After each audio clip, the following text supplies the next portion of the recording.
Hi, I'm Jaden Collins. I'm going to be interviewing Ethan Roy, and we're going to be talking about his ROTC program experience. And yeah, let's get into it. Hi, Ethan. How are you doing? Doing good. How about you? I'm good. We just wanted to talk about some of your experiences in the ROTC program. So, first question is, what motivated you to join ROTC? So my motivation is a little interesting in the sense that a lot of them are like, oh, I've been wanting to do this since I've been 6 years old. I come from a long family history of army officers, or I played Call of Duty religiously when I was 12, and I've just become in love with it ever since. We got a lot of people who, with the proximity to West Point, didn't get into West Point, so they're like, I really dreamed of West Point, didn't get in. This is my second best option. I just did ROTC because why not? I didn't really know what I was looking for in a college come my end of junior year, and I was having a conversation with my dad, and he was just listing off just really anything that was part of a college, whether that be certain intramurals or programs, and one of them being ROTC, and I literally had absolutely no clue what that was. He was like, "Oh, it's a program where you do the army in college, and then you graduate, and then you go into the army." I was like, "Okay, sounds good." And now I'm here. That's how that started. So, are there any aspects of the Mayor's ROTC program that stood out to you? Something that stood out to me, it's part of the ROTC program, but it more attracted me to Marist as a whole. I like the access to New York City. I think it's very good to be in close proximity to a city with a lot of opportunities. Specifically, I have artistic passions in terms of film and media and stuff like that.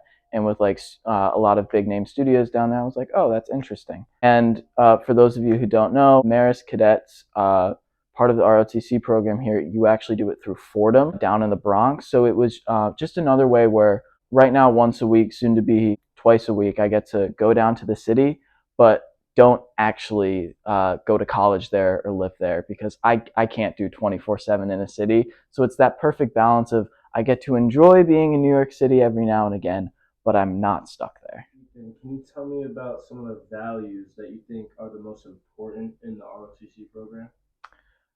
Most important, honestly, and this is particularly an underrated one, is just simple participation.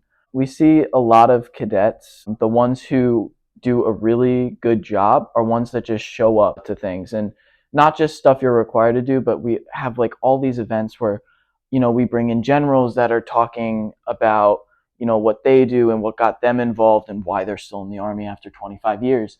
And just going to these events and these talks and stuff like that just by default makes you a better cadet. We have a lot of cadets where stuff is technically optional, and they'll say, well, I don't have to go to that. And then they slip through the ROTC program. So participation is a big aspect of the ROTC program. And then to some extent, being motivated. I know that's been for me an up and down issue over the past 2 years. I mean, just some days you're like, oh, I'm ready for the day, and other days you're waking up at 5:30 and you're just not feeling it. And I'm glad I have a lot of help with the ROTC cadets in the programs.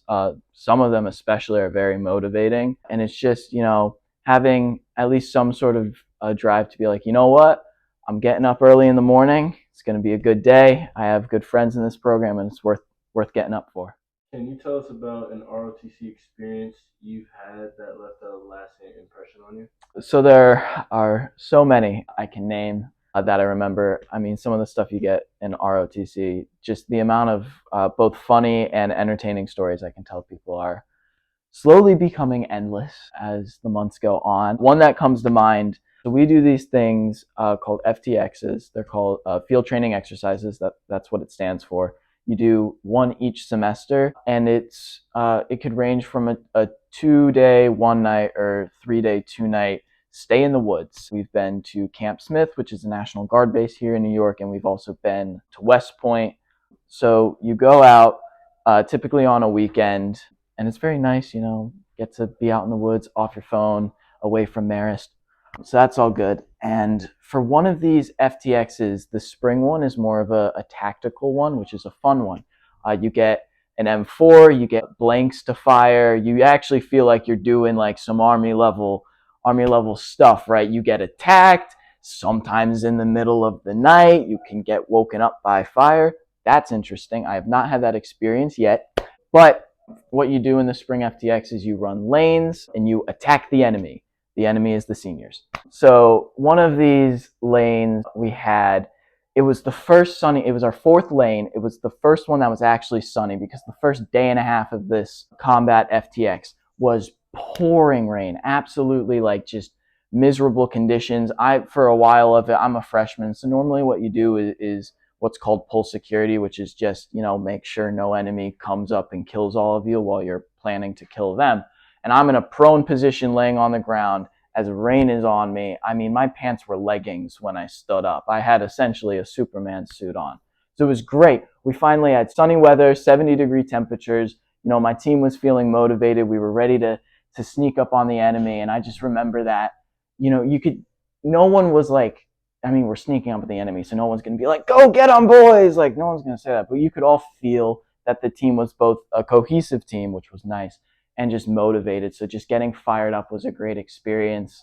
And then also just the funny experience of my team was supposed to be the first team on the front lines that attacked the enemy, but I got separated. Me and this other guy got separated and ended up by the big heavy machinery. Now, Ethan was a little bit of an idiot before this lane and said, I don't need earplugs in because we're sneaking up on the enemy. I'm the first team. I don't want to take away one of my senses and have them like sneak up on me. And everyone was like, no, wear ear protection. Don't be stupid. I was. And next thing you know, I have what's called a 249, which is just this. You can search it up. Just a big gun. And I remember hearing, fire! And I look to my left and I go, oh no. Boom! Fire comes out. My ears just like that start ringing. And that's a memorable experience. You will see me wearing earplugs probably every lane now. Do people treat you differently when learning that you are in the ROTC program? In terms of being like treated differently, nothing is like too apparent. There's no like rampant ROTC discrimination going around campus. There is, of course, the stereotype. I think, personally, I'm on Instagram Reels too much. And you see like the typical ROTC kid, you wouldn't survive, a day in basic training, blah, blah, blah, blah, blah, get out of my way, I'm better than you.